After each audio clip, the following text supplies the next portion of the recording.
Whoa, what have we here? A bridge with loose nails and rot-infested wood that creaks in the wind. A construction code violation if there ever was one. True, they never cleaned up the wall damage. The rest of Revachol looks better, though. The bridge is fine enough. Locals use it all the time, after all. It's nothing to worry about. Shall we?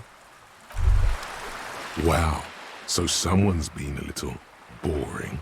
Yes, my standard liege. Someone's seen all sorts of wild ideas pop off and thought, I'll take the boring one. The regular, please. The brown. You? I wouldn't worry about that. See?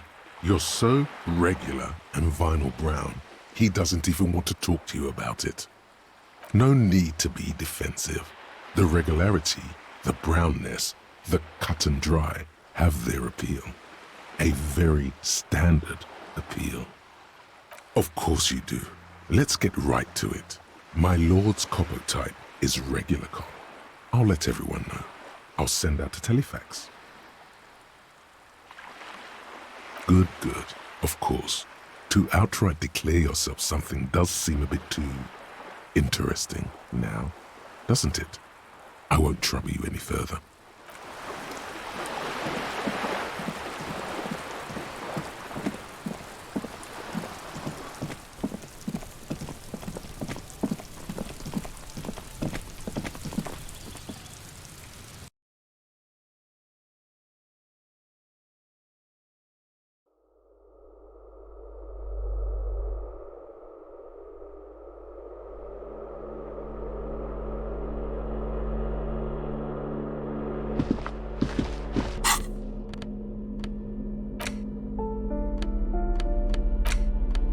The Greatest Innocence by João Paulo Salomão Lopes de Fuego.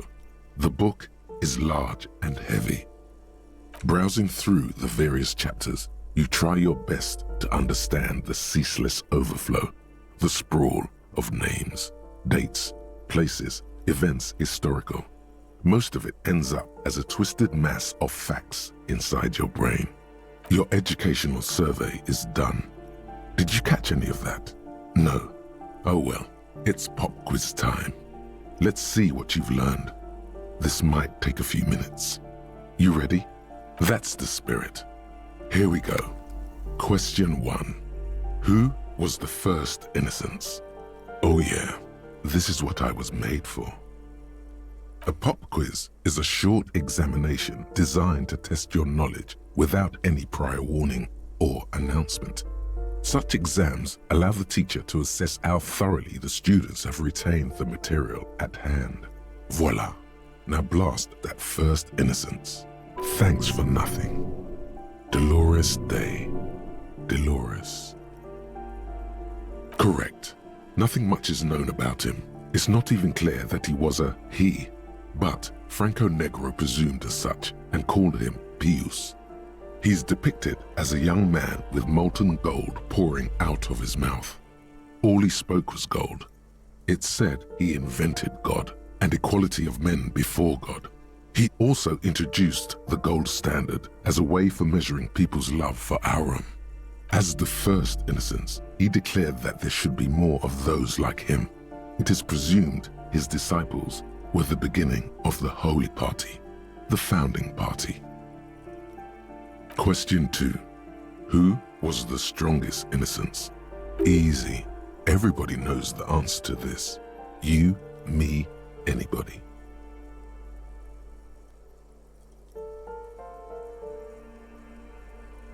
Correct. Named the innocence of militarism, he codified hereditary rule, but at the same time ended serfdom and established the inter-isolari real as the global reserve currency. He also established the concept of the nation.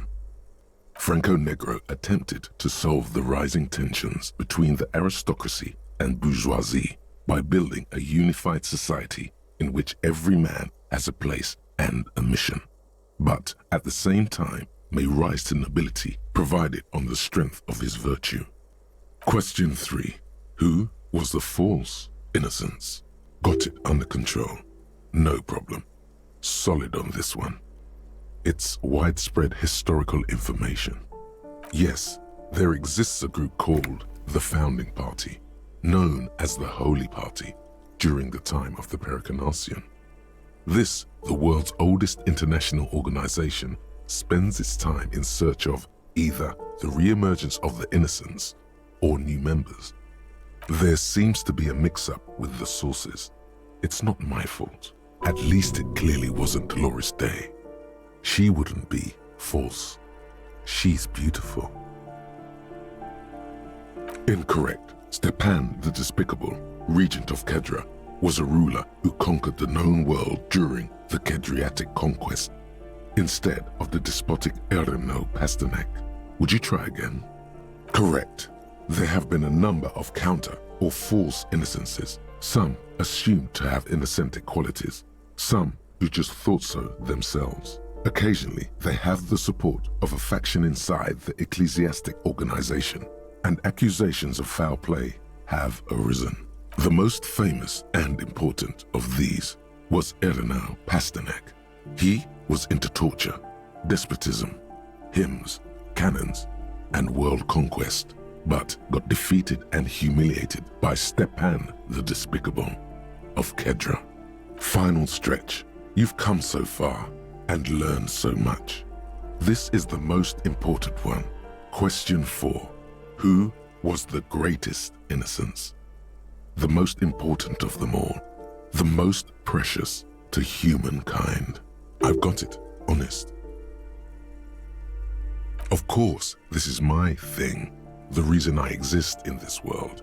The correct answer is Franco Negro. 0 doubts. Correct.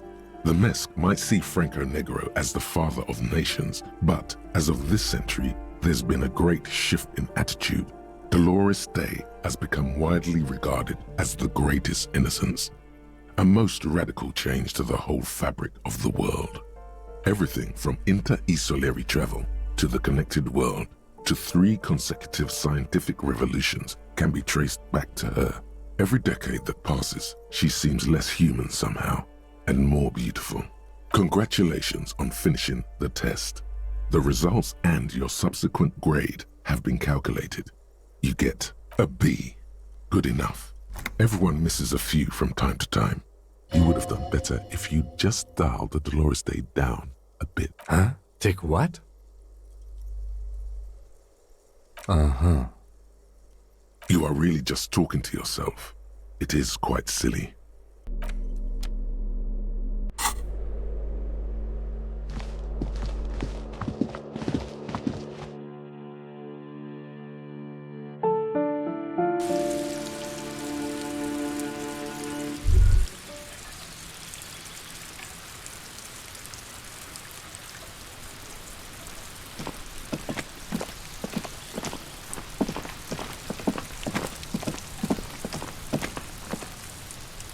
Gendarmerie, you found me.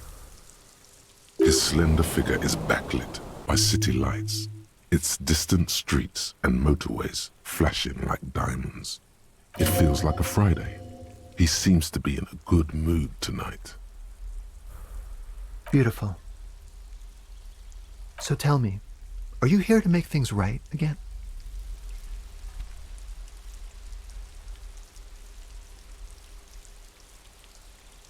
Beautiful. I have some good news for you. My Sunday friend is visiting me tonight. I told him about you and he'd like to say hello. Step in. He's already waiting. Yeah, it does feel like the end of the week. Such gentle weather. Even the rain feels nice. That's why I chose this place. Martinez is special, isn't it? Wait. Suddenly you are digging things?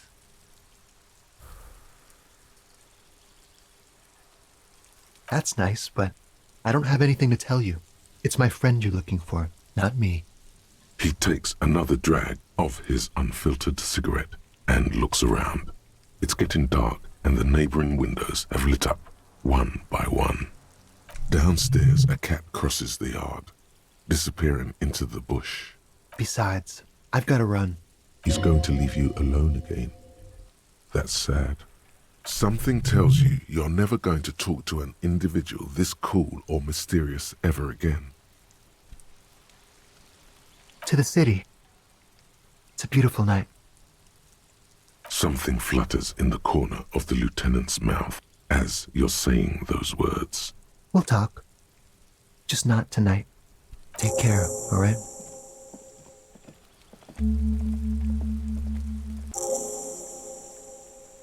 And he's gone again. Looks like it's becoming a theme for him. Different, of course. His shirt.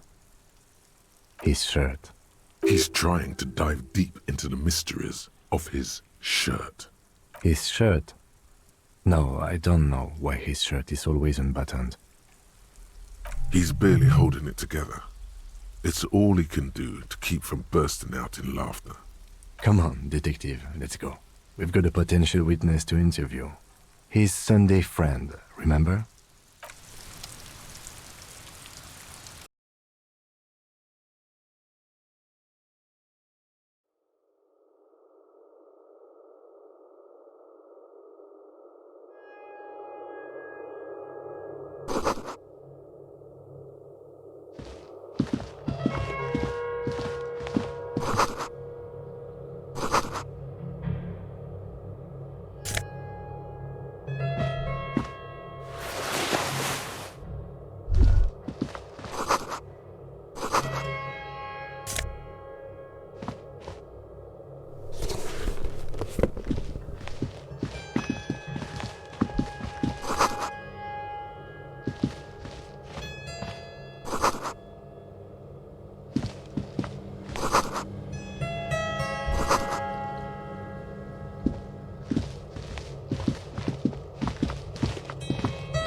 Officers of the Revachol Citizens Militia. His hands are clean and well manicured.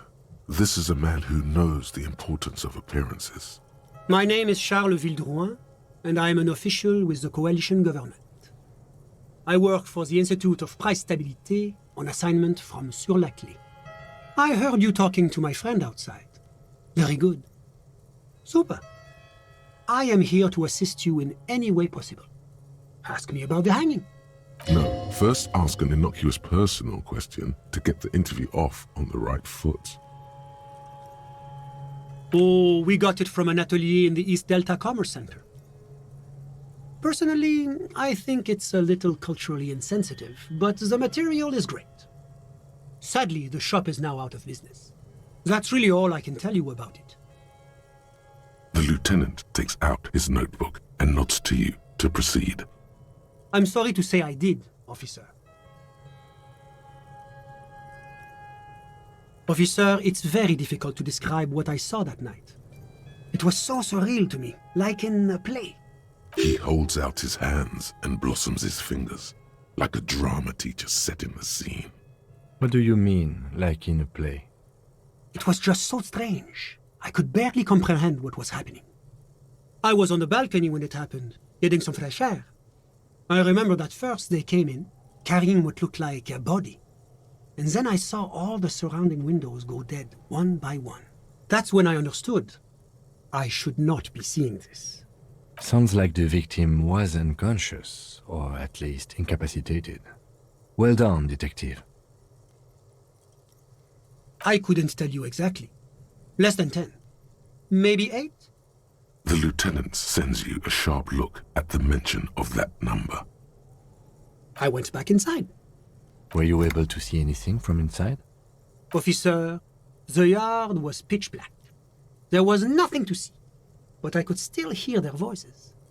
They were threatening to kill that poor man. All men, I presume. But again, I couldn't see very clearly. But we are fairly certain the lady driver was present. It's possible, officer, but I cannot say with certainty. It was very dark, you must remember. I believe they were mostly white, though I believe I saw 2 Areopagites among them. And I am quite certain that one spoke with a Mesk accent. Well, that's the strangest part, officer. Nothing happened. It was oddly quiet for a public lynching. Eventually, their shouts died down, and that was all. There were no gunshots, no celebratory shouts, no anything. You're right, of course. That is what one is supposed to do in such circumstances. I was simply in shock. I'm afraid I don't have anything else to add. About what time was all this happening, approximately? All I can say is that it was late. No, I didn't see the corpse until the following day. Of course, anything I can do to assist the RCM. The coalition is only looking out for the price stability. Inflation is a killer, like a heart disease blocking the normal circulation of the economy. It must be controlled. The economy impacts the entire international community, which is why it requires international oversight.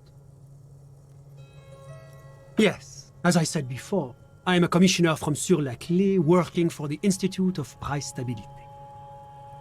This is one of the main projects of the Moral Inter. Wait, there isn't actually an Institute of Price Stability, is there? Or maybe there is. God, it's impossible to understand whether someone from the Moral Intern is joking or not.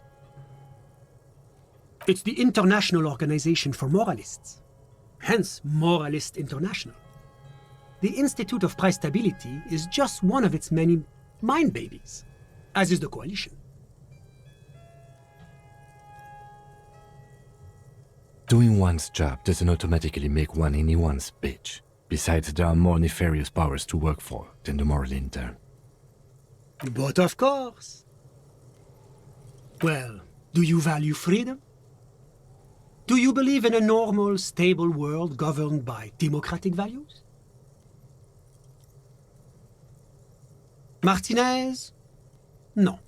Martinez is something else. Revachol is generally difficult. It's led by an interim government, which means it hasn't yet achieved full democracy. But they are working towards it.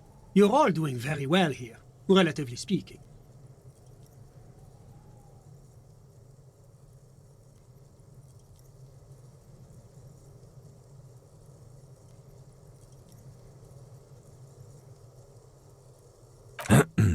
Of course, the detective's personal views do not represent the views of the RCM. Ah, my friend. But the lesson of the revolution is that communism does not work. It's moving towards the right direction, and that's all that matters. Progress is measured in centimeters, my friend. Now, enough of this delightful political interlude. Was there anything else you wanted to ask? It is the most important thing. It's the central goal of any sound monetary policy. Maintaining the price stability is essential to maintaining high levels of economic activity, which is essential for maintaining high levels of employment, which is essential for maintaining the social stability. Basically, it makes sure the price of bread doesn't change. Précisément. Too much inflation, bread becomes too expensive. Too much deflation, it becomes too cheap for bakers to produce. That's why the Institute of Price Stability works to keep inflation just below 2%. But not too far below, no. Too below is also bad. Below, but close to 2%. The coalition believes in the importance of informing the public about the benefits of the price stability. Transparency is one of our principles. Would you like an informational pamphlet? A sound monetary policy is essential for addressing uncertainty. Stability is the raison d'être of the Moral Inter. It's the reason why I identify as a moralist. But oh, I don't have my leaflets on me today. That's too bad. You can always call our information line. Making information available is part of the Moral Intern's commitment to transparency. What's there to say? Sur-la-Clé is a modern, urbanized country that measures very high on the Human Development and Freedom Index. Mostly, though, it's known as the executive heart of EPIS. Moreover, it is a great sponsor of less emerged countries. Revachol is only one of its many darlings whose progress it supports and cherishes.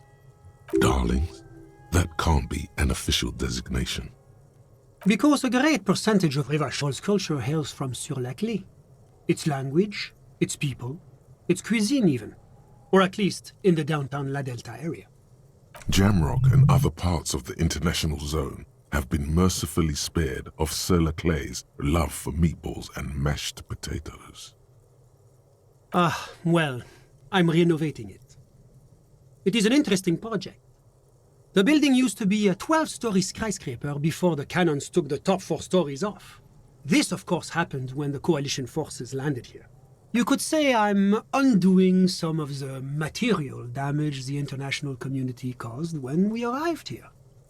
La communauté internationale is what Revacholians colloquially call the coalition. In other words, the nations that stopped the disaster of the revolution. Whatever you wish, officer. Ah, my friend. My friend is a good young man. His family immigrated here from Kedra, and life has not been easy for him. But he understands the importance of education. He has taken his future into his own hands, and that's all that matters. Kedra is a candidate member of APIS. But, between you and me, their potential membership is a more contentious issue. That it's never going to happen. They entered negotiations in 21, and it's been pending ever since. EPIS is a very special program developed by the Moral Intern to support certain Occidental nations. It began as a unified system of weights and measures, which proved to be a wild success. Nothing but kilograms and centimeters as far as the eye can see. God, yes, sweet standardization, the backbone of rationality and commerce. It was such a wild success that we expanded it into an economic union for the processing of steel. Another success. And between you and me, the Moral Intern feels emboldened by this success. Emboldened to take EPIS to the next level. Why, it stands for progress and stability, like the Moral Intern as a whole. It's been such a wild, extraordinary success thus far. We are very excited to take it to the next level. A supranational political alliance. The United States of Occident. You mean Revachol? No, it's going to have transparent democracy. It's one day going to be a candidate member of EPIS, sure. Except that candidate members never become full members, do they? No, candidate members do become members. Why do we even have the whole system in place if they don't? It just takes time. Time and evaluation. But we were talking about my friend here, not politics. How did any of us become friends? Bad things happening on the Insulindian Peninsula? Oil platforms ablaze in the night? Civil wars lasting for years? Finally, the international community is forced to step in.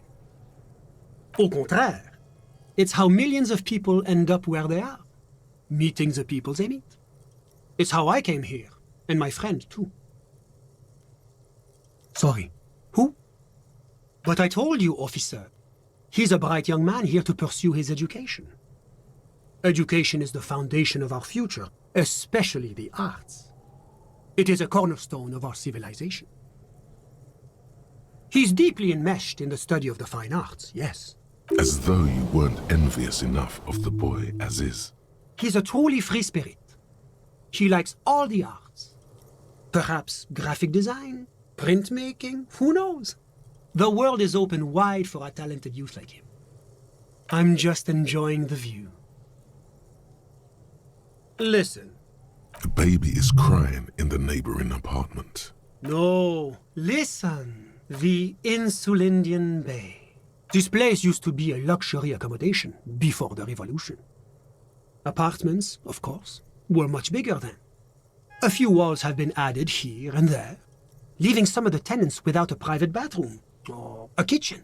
But the million real view stays. You can't take that away. My friend comes and goes. I'm sure you'll see him around. He's a busy bee. A busy bee? What an odd choice of words. I'm all ears, officer. A moment, officer. Do you have everything you need from me? I'm afraid we won't have the chance to speak again once you leave. It's against diplomatic best practices for an official in my position to be discussing murders with local militiamen. And I'm pressed for time. After you leave, I should be leaving as well. That's not the real reason he's so apprehensive. Men in his position shouldn't be seen loitering around in underprivileged young men's apartments in the middle of the night. Of course. I'm glad I could help.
It's you again. What is it?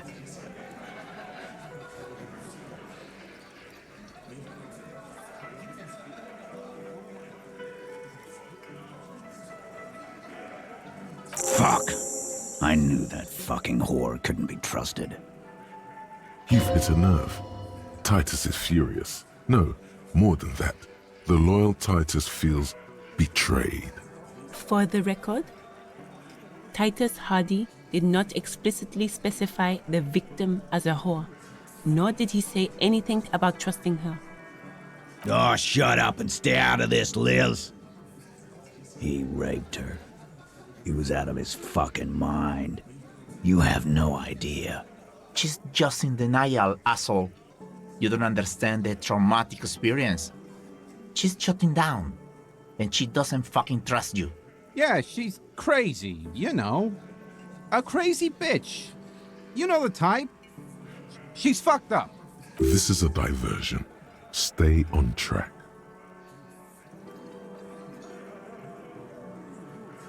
She wasn't raped. The witnesses' statements were very clear. Lawman, I'm at the end of my goddamn rope with you. I fucking told you not to push her. And you went and pushed her. I am gonna fucking... Titus Hardy! Everett personally sent me to take care of this. If this goes south, we'll all be in the shit. But you, Titus Hardy, are going to be buried.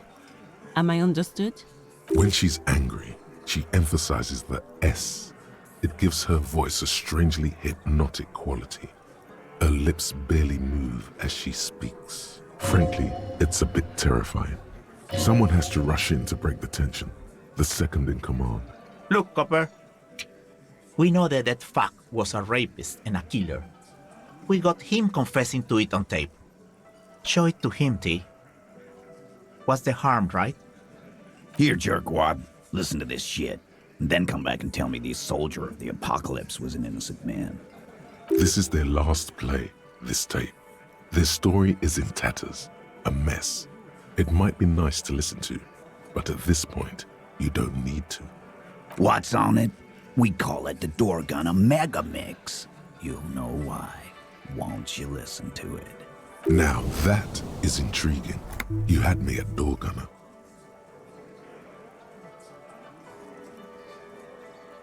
You think we go into this shit deaf and dumb? You RCM aren't the only ones who know how to bug people. There's no university degree for that. Actually, there are a few. Crypto analyst, radio officer. Yeah, like you have one. Smart ass. We have machines. We're in logistics. How do you think a harbor works? It's advanced stuff. Understood? You've listened in on their communications. How long? Since way before their chief started taking swing lessons. Things got nice and quiet after that. It's not advanced. You just hold up in a coop all day, writing down what they say. It gets hot as hell in there. Don't put yourself down, Angus. It's important work. Yeah, man. You're like a radio genius or something. Those notes are some in-depth stuff. Indexes and shit. Don't forget your tape, lawman. Compliments of Titus Hardy. You do that. Oh, and keep it. Maybe you'll need a reminder of human ugliness someday.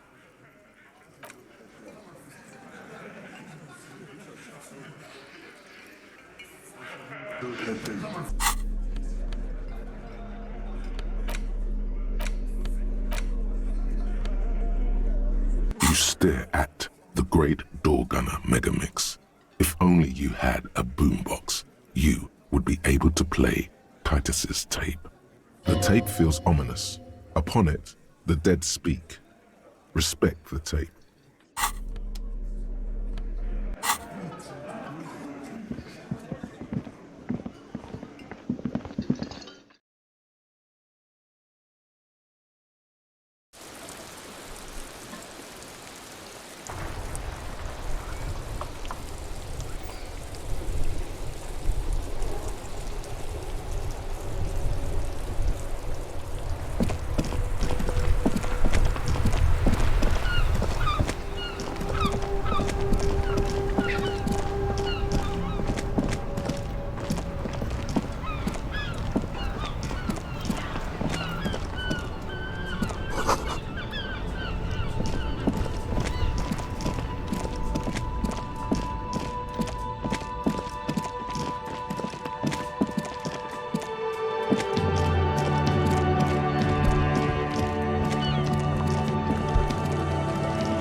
Put your hands where I can see them. Show me your hands. This is the pigs. Show me your hands. Right now! Show me your hands! Right now! Scavenged, battery-powered police lights protrude from her back. The flickering light show reveals a gun in her shaking hand. Madame, please drop the firearm immediately.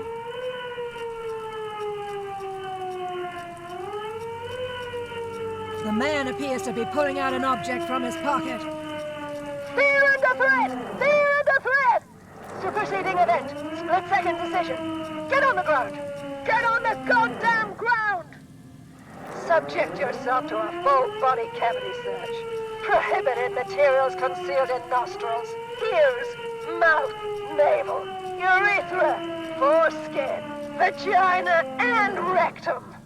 In her mind, a cavity search is happening, as long as she's saying it.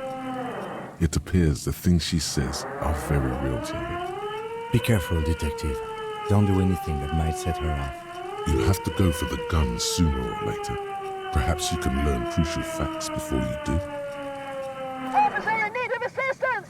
Suspect alert! Get on the ground! Ma'am, please. We want to help you, but you need to lower that weapon. Disturbance reported. Authorized deadly force. Sector, take the shot! Big red key! Big red key! Big red key? That's code for the battering ram. Cop talk, you know this. What happened to make her like this? Again, a neurodegenerative disease. The woman looks at you, but through you, like you don't exist. Her eyes gleam feverishly, and the rotating police beacon lights reveal deep scratch marks on her cheeks. Recent, self-inflicted. This is the police! Unlawful engagement! Hands on the ground! Scumbag! So this is what the weather's like on the other end of a cop's gun. Fascinating. See? This is what happens when we are not around. It's a goddamn police shitbag!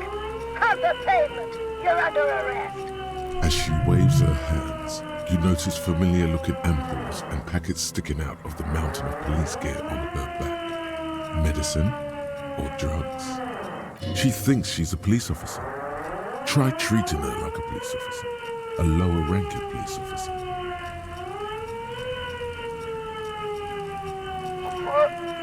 What?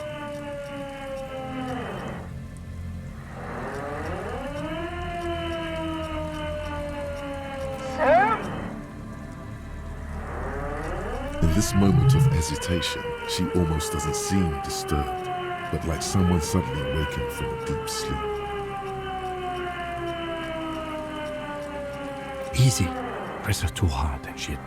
With a swift, poorly coordinated move, the woman slams the megaphone against her lips and teeth. A trickle of blood runs down her chin. She doesn't notice it. Officer compromise! Unlawful impersonation! Pigs en route! Engage your will! Okay, she's actually more agitated now. My bad. Back up! Back up! Back up! Status unconfirmed! No. Oh, no. No. I thought Mr. Moran. Gareth. Aggravated assault! Man down! Officers in pursuit! What's the situation, officer? Law enforcement compromised! Impersonating a police officer! Does she not believe you two are actually police officers? License and registration! License and registration! Come in, dispatch! Sector! Azimuth! It's not a code, just disjointed words. Confiscated contraband! Restricted access! 2 kilos missing! Eyewitness report compromised! I don't think she's on drugs. Being off drugs might actually be the problem here. She's frantic, confused, teetering under all that gear. There's an opening if you just move fast enough. If not, the lieutenant's got her in his sights. Sure, you're you, but how do we end this? She's not just gonna let you leave. Suicide psycho! Split-second decision! Eat lead, scumbag! Oh my god. For a moment there, I was 80% sure the gun is empty, and still the instinct almost took over. What is this? This isn't police issue. Police weapons have bullets. This isn't real.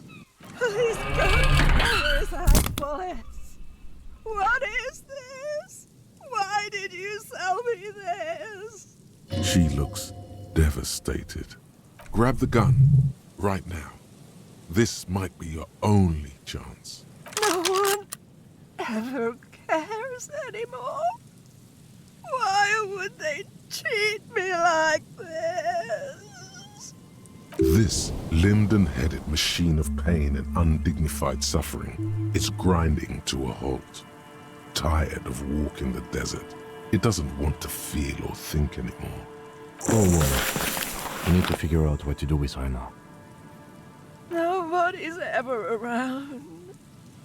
Nobody ever comes to visit me. Her scratched skin is warm to the touch, but the person inside doesn't even know you're there. She's in a stupor. I've seen this before. God knows for how long. Could be days when they get like this. Honestly, I don't know. Dementia, probably. Dementia and Channel 8, and loneliness. There's a bit more to this than that. But right now, we need to decide what to do with her. I don't think there's any need for that. In her current state, and without the gun, she isn't really a threat to anyone. We could let Titus know. This is a perfect problem for the local peacekeepers to handle. They might even know her family.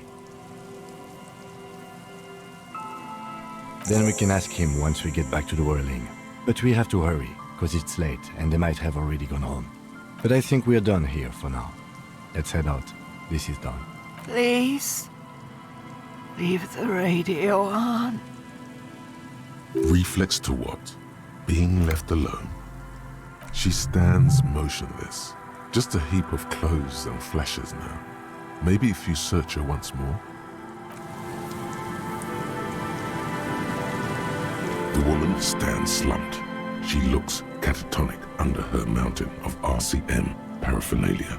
Is one of those things a police cap? There were narcotics in there too. You're thinking of taking them.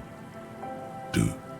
She doesn't even flinch as you reach out and disentangle the familiar-looking lieutenant's cap from her mountain of RCM paraphernalia.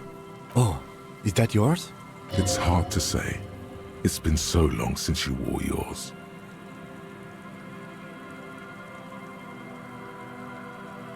The lieutenant nods.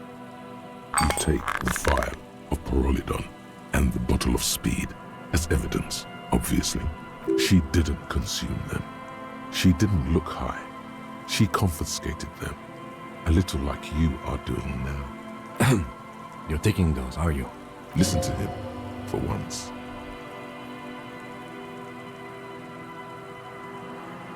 Sure, I guess that's fine.